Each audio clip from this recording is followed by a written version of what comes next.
Okay, Haribol Namaste. Good morning, everyone. So let's start our program, the study program we've been doing for years, but with the chanting of the holy names.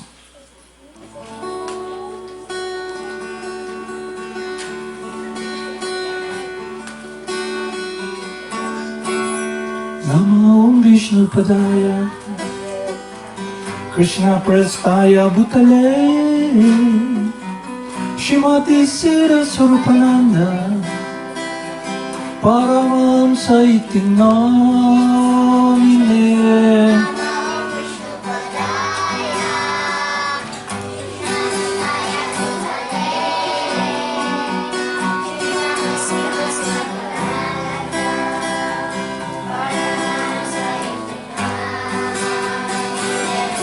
Bhaja Shri Krishna Chaitanya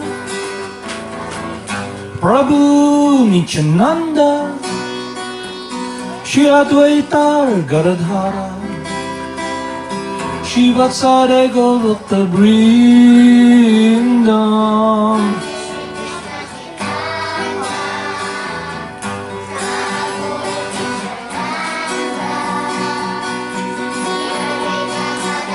Everybody chant.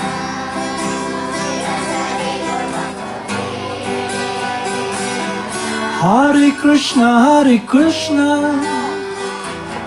Krishna Krishna, Hare Hare, Hare Rama, Hare Rama,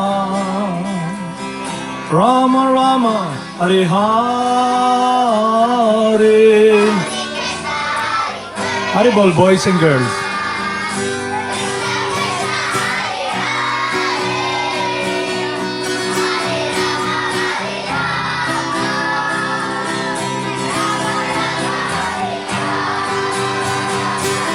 Hare Krishna, Hare Krishna, Krishna Krishna, Hare Hare, Hare Rama, Hare Rama, Rama Rama, Hare Hare.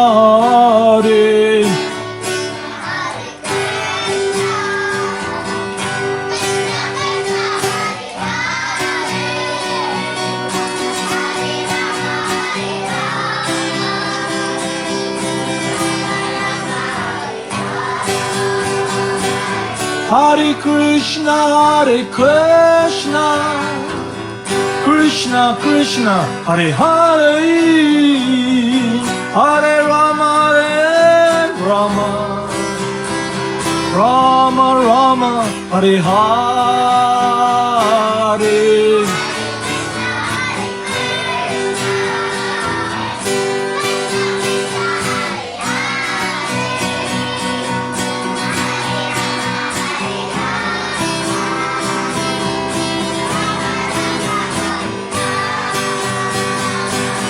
Hare Krishna, Hare Krishna, Krishna Krishna, Hare Hare, Hare Rama, Hare Rama,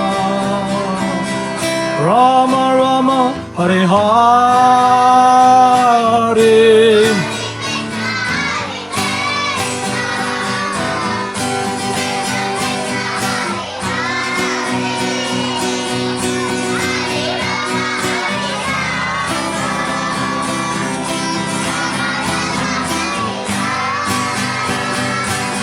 Hare Krishna, Hare Krishna, Krishna Krishna, Hare Hare, Hare Rama, Hare Rama, Rama Rama, Hare Hare.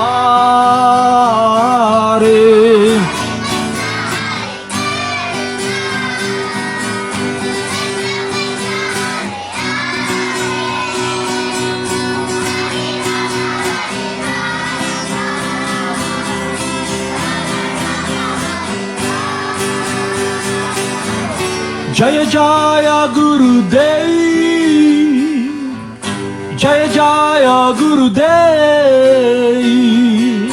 Jaya Jaya Gurudev, Jaya Jaya Gurudev.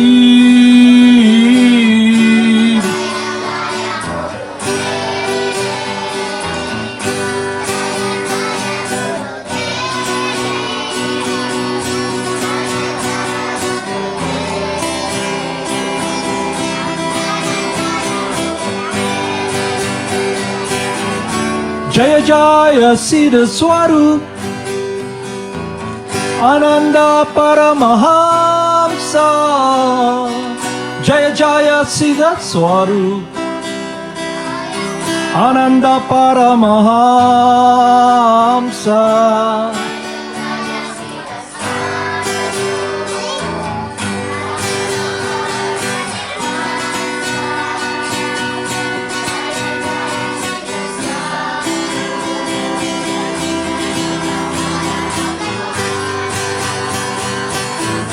Jaya Jaya Srila Prabhupada.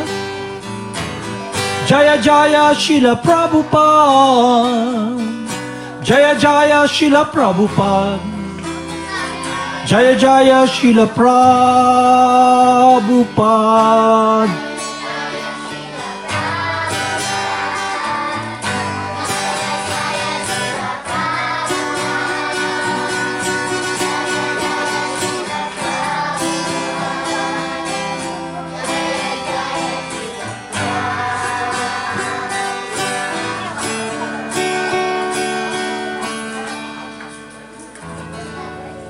Haribol Namaste. Good morning, everyone.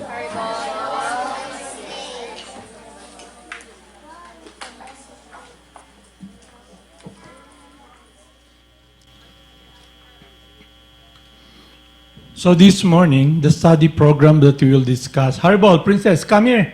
Psst, sit down here.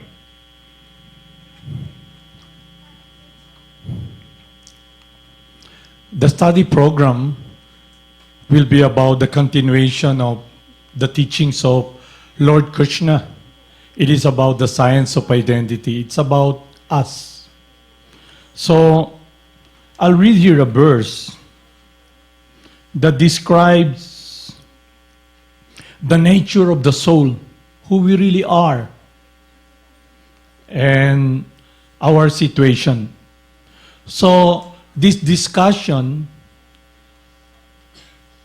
is directed upon analyzing, understanding, and having a comprehension of our true situation and how we can address the problems that we face, the fear that we face. We're all fearful.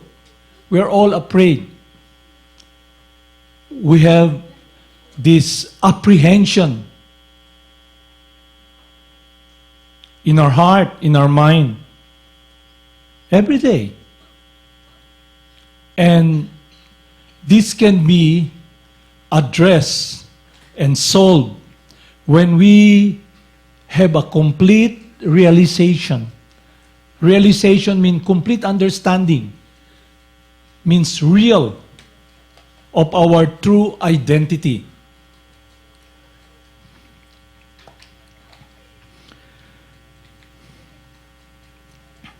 When you look around, you see the sufferings in this world. To be born here, not only that, the body grows. When it grows, there's also pain. Just like when you're in a baby body, you did not remember the growing of your teeth. That when your teeth comes out, it's very painful because it pierces the flesh. But you cannot remember that. Now you have complete teeth and some false teeth. Because we are not true to our teeth. We did not take care of our teeth because of eating so much junk food and sweets that causes acid because we're not brushing our teeth, we're not washing our mouth, then the acid destroys our teeth. So the point is this: we experience so much pain in this world. And the reason we experience so much pain is because of this body. The body experiences heat, cold, pain, diseases, and ultimately it dies. And we identify with this body. We think we are this body. So when the body experience, we see the pain that is experienced by the body, the heat, the coldness, any pain. We identify with it. Just like when a person is driving a car, he's the driver, he knows it's not the car. But if you identify with the car, somebody bumps the car, you're driving, you know? You have a car, you're driving. You know you're not the car because you're manipulating the car. Goes left, goes right, goes straight, then you drive it very fast, you drive it very slow, you see somebody there, somebody here, motorcycle crisscrossing. But you know you're not the car. You have to take care of the car so it won't get bumped or you won't bump somebody. So you won't meet accident. It's like, pag nagda-drive kayo ng kotse, alam niyo hindi kayo yung kotse. Kayo yung driver. Para kang nagda-drive lang ng motor. Alam niyo, hindi kayo yung motorsiklo. Pero once na nag-identify ka sa car and somebody bumps the car, ano ang tendency natin? Somebody, you go out and then, ba't mo ako binangga? Ba't mo ako binangga? Di ba? Dapat ang sasabihin niya, ba't mo binangga yung kotse ko? Pero dahil nag-identify tayo sa body, then we experience what happened to the car. So I'll read to you this verse in Bhagavad Gita that points to the truth. Nagpo-point sa totoo. Those who are seers of truth, it's Gita summarized, text 16. Those who are seers of truth have concluded that of the non-existent, there is no endurance. And of the existent, there is no cessation. The seers have concluded by studying the nature of both. So all what you see here, this material world, it's real, but it's temporary because it's continually moving.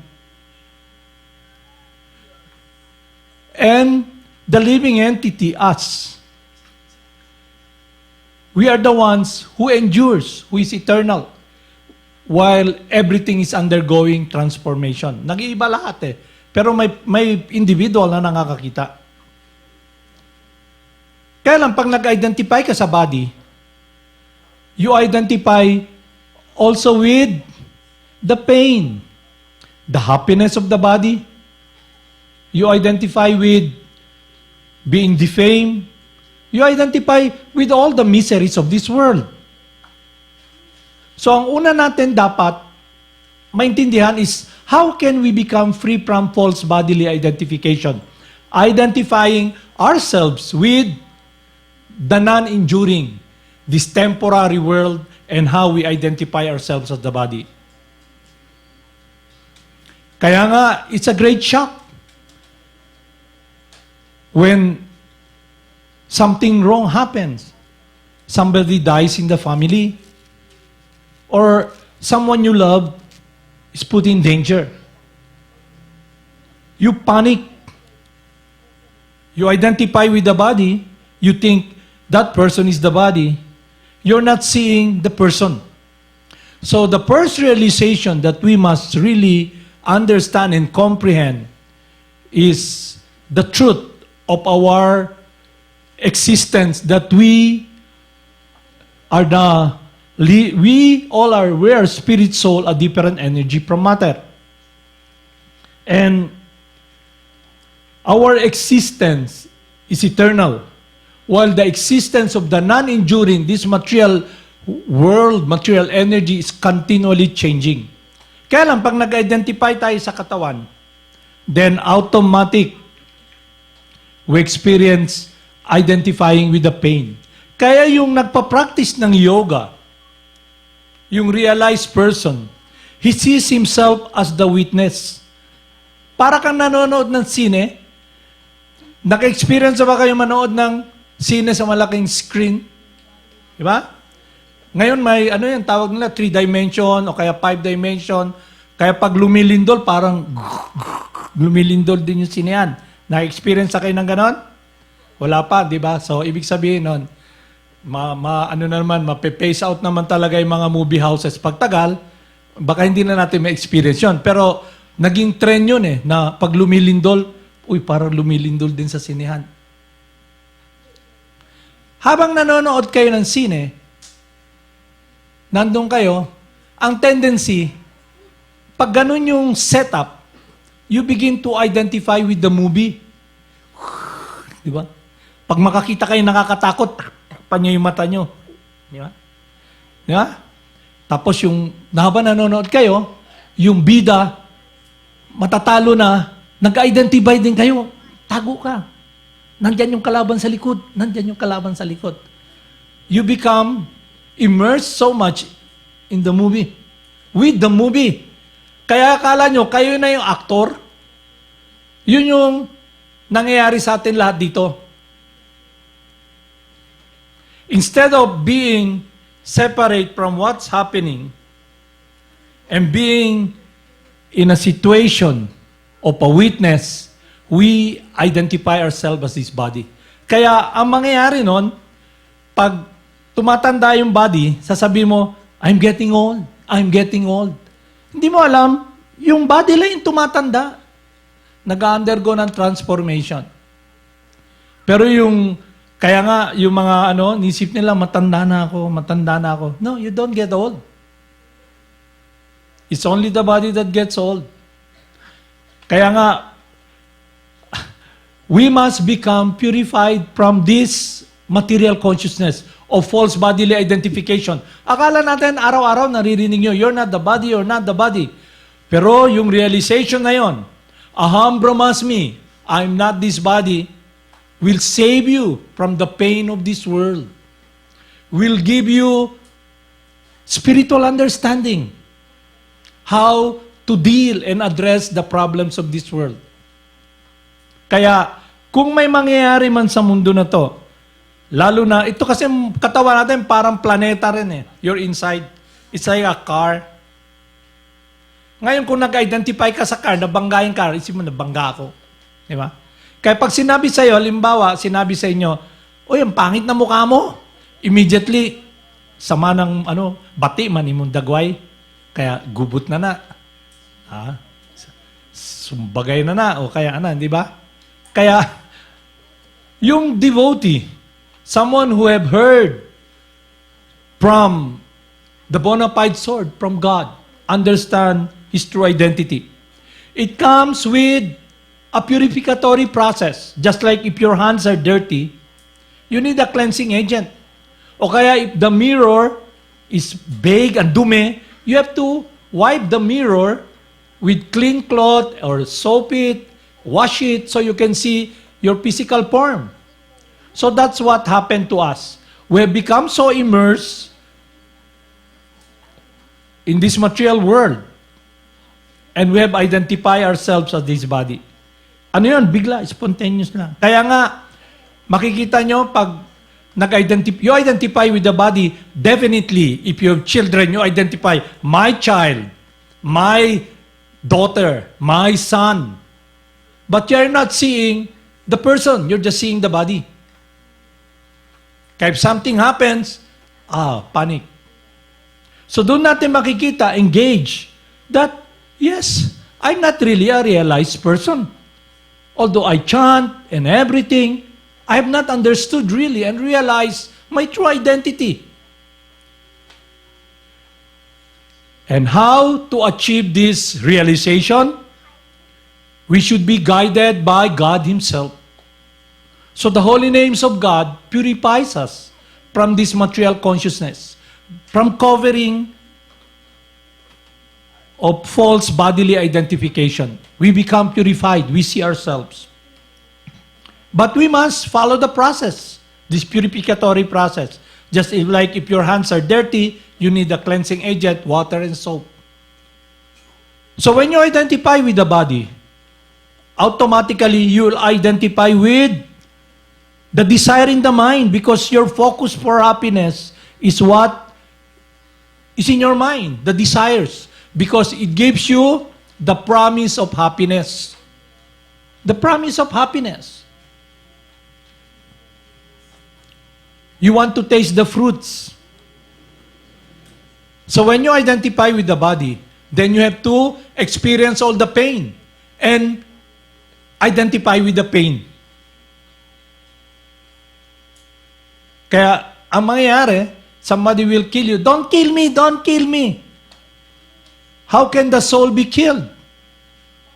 The soul is eternal. He can never be killed. You can never be killed. You're enduring.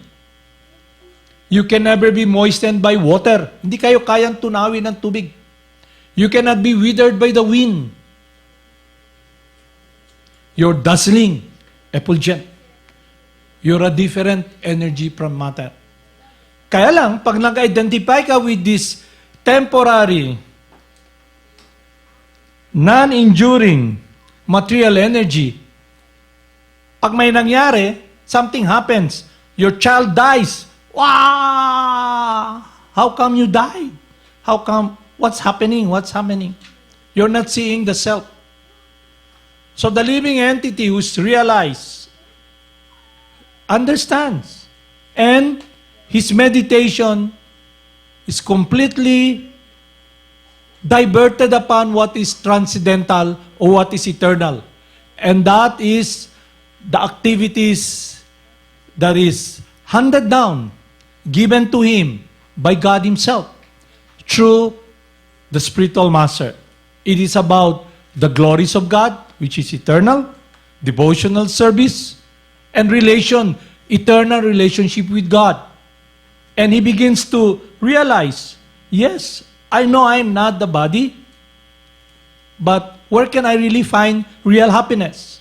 That is addressed when we follow and receive God's mercy coming from the pure devotee of God, his confidential friend, our spiritual master, who is the representation of God's mercy and compassion. His mercy personified. His love is unconditional. So he gives us that wisdom. And through the chanting of the holy names, we become purified, because in this age of quarrel and confusion, it's very hard to experience real purification and understanding about our true identity, except through the mercy of God and the holy names of God coming from the lips of his confidential friend is God himself, is God's mercy.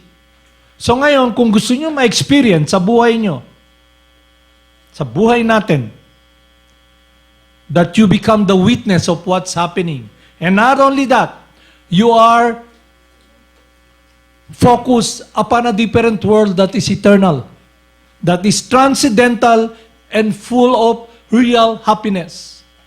The happiness of God, the relationship with God. Kaya if something happens to the body, you're just a witness. The body is decaying, you're just watching. You know, you're temporary. You're not the hair, you're not the skin, you're not the eyes, you're not the brain, you're not the bones. You're a different energy, because this material element that is covering us, all of us, is undergoing transformation through changes. And that is done through metabolism. May law rito the law of transformation of energy. Everything that you see is being transformed. Kaya napakasakit. It's very painful when you put your love upon the form of this world. Inisip mo, siya yung pinaka-focus ng buhay mo, my son.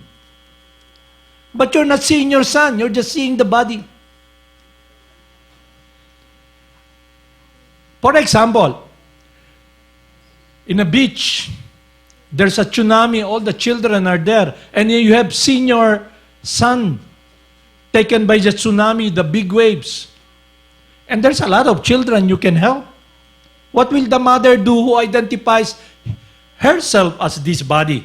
She'll run towards that tsunami and look for her son and not save those she can save because she's so much attached to the form of thinking, my son. She goes directly, specifically upon that object of her focused thinking, my son. He came from my body. Not seeing the living entities dying there who she can save.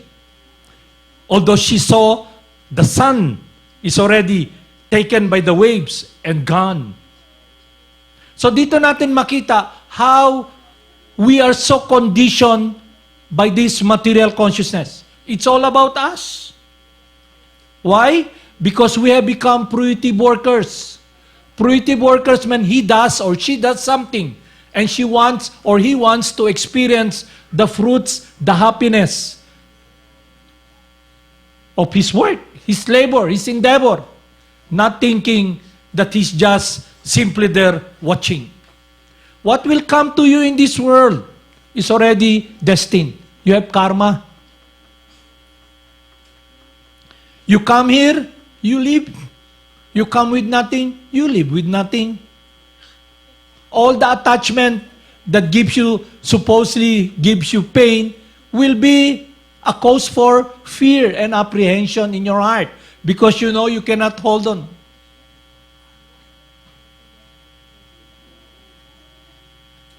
So this wisdom puts you in a free, transcendental consciousness. And you begin to see that nobody dies, only the body dies.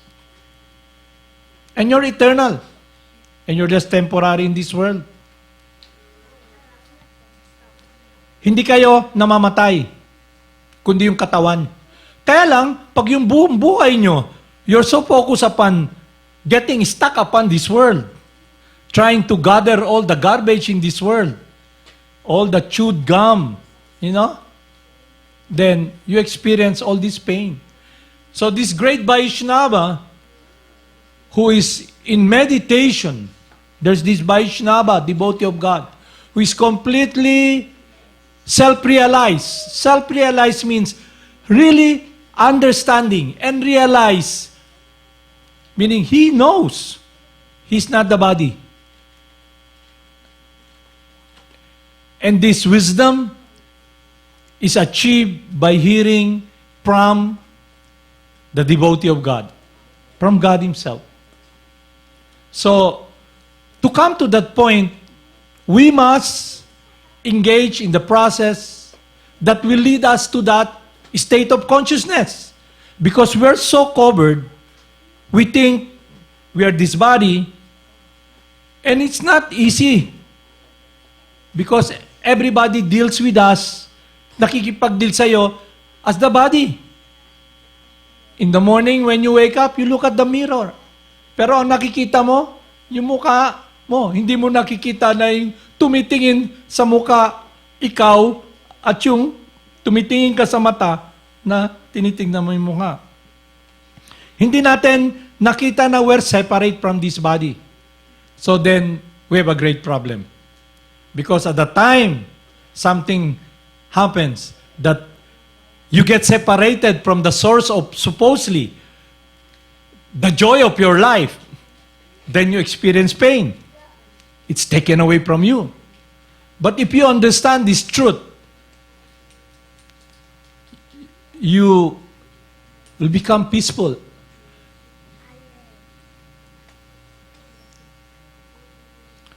So the devotee of God, that's why the first qualification of a bona fide spiritual master, ang first qualification is that he must have realized and understood his true identity. So yun yung first qualification. Isa lang yun. So, kaya dapat makinig tayo sa someone who is completely self-realized.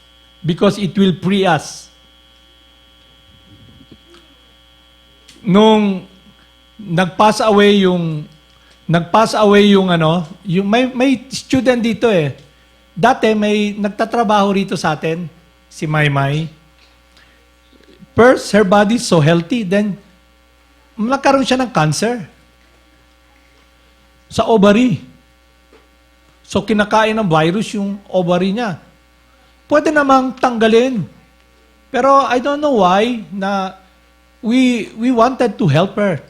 Sabi ko, why don't you, pwede namang operahin, tanggalin yung ovary niya and undergo treatment. Pero dahil, I don't know for what reason, siya sa acupuncture. Tapos yung hoping na gumaling siya. Pwede namang operahan yun, tanggalin Tapos mag-undergo siya ng chemotherapy. Baka pwede pa. Kasi marami mang case ganon. Tita ko, may cancer of the ovary. Tinanggal yung ovary. Nabuhay pa man hanggang 80 years old. Tumagal pa siya na yung sa katawan ng 20 years. Lola ko, ganon din. Kaya lang siya, siguro, nahiya siya mag-ask ng anything o kaya natakot siya sa operation. Natakot siya, baka mamatay siya. Alam nyo, yung self-realize, he sees everything in this world as a witness. Kaya kung ano man mangyari, alam niya that although siya yung nakaka-experience sa senses, pero he knows he's not the senses.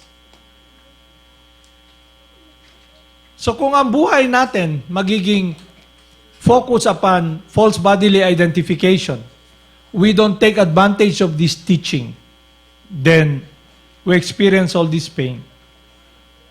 So, it gives sadness to the devotee of God that we are all suffering. And the cause of suffering begins with false bodily identification. How does it happen? When the living entity us tries to do something separate from the will of God, God allows us. Then we become covered by the material energy. We begin to identify ourselves as this body. We become contaminated. So we must become free from this disease. The first disease that we must become free is false bodily identification. Naintindihan nyo? Kaya with understanding this, then, you know what? Sino ba yung may very natural sa kanya na makita niya no person is there anymore. When my brother passed away, sino yan si Natasan si Harbol, namaste. Oh, siya. She knows that person left the body. So she's just nobody's there. Ha? Pero kung may suffering, dahil sa false identification ng body, explain ko sa inyo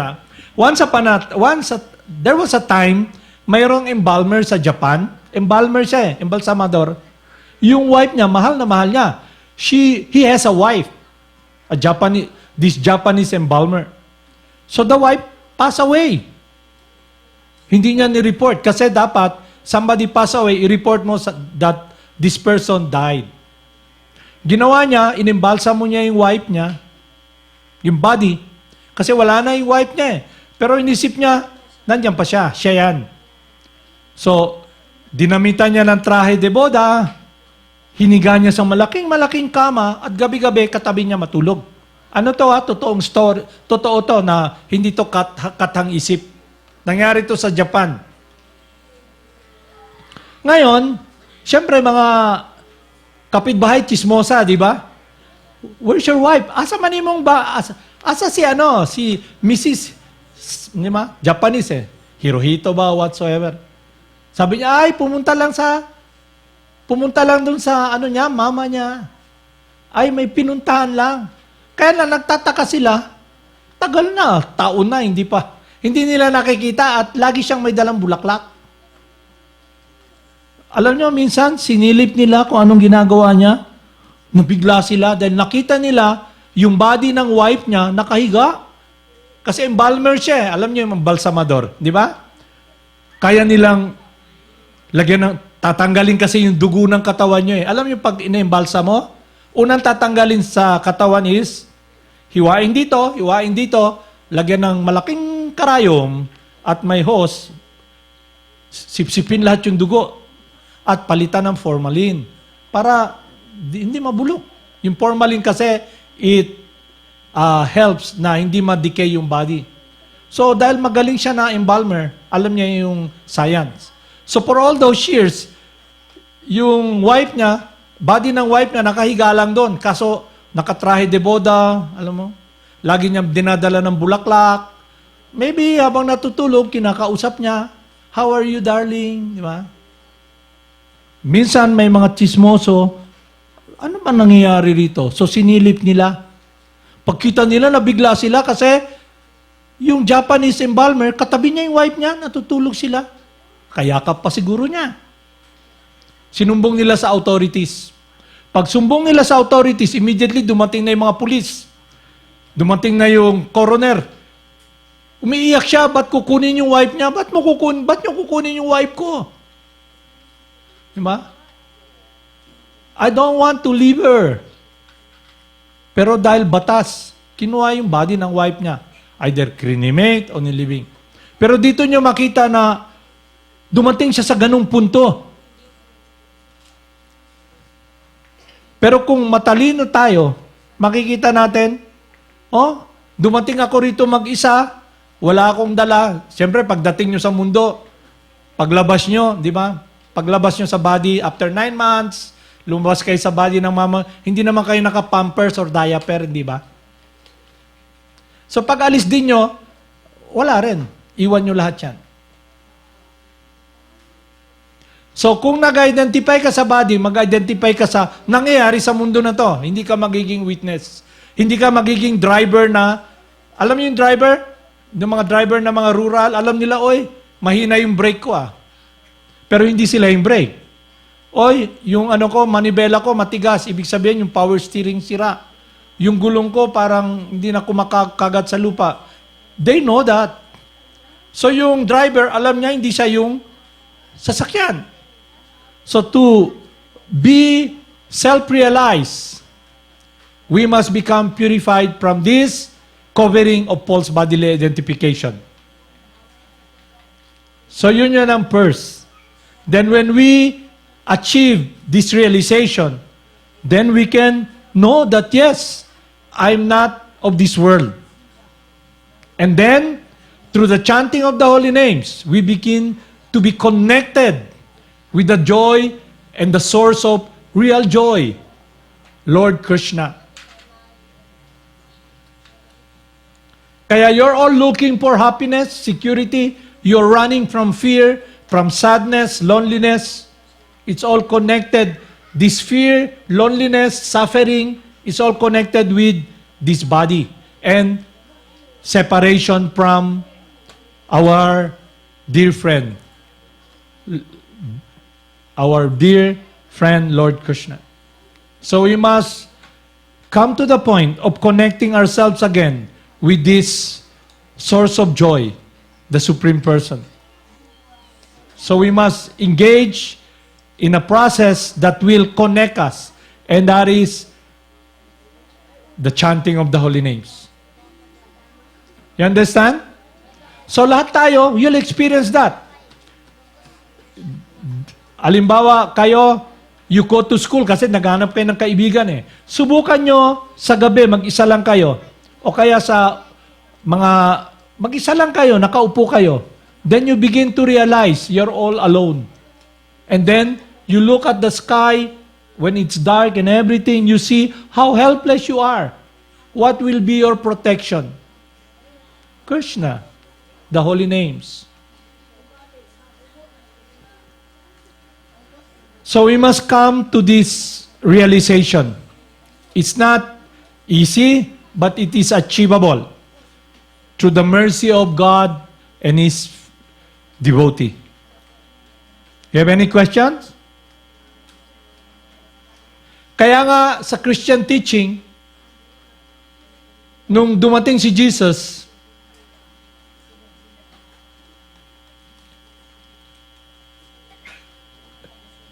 sabi niya sa mga nakikinig sa kanya, if you reject me, the Father who sent me will also reject you because it's a relationship. So if you take this opportunity to take this gift from the devotee of God, Krishna will be very pleased.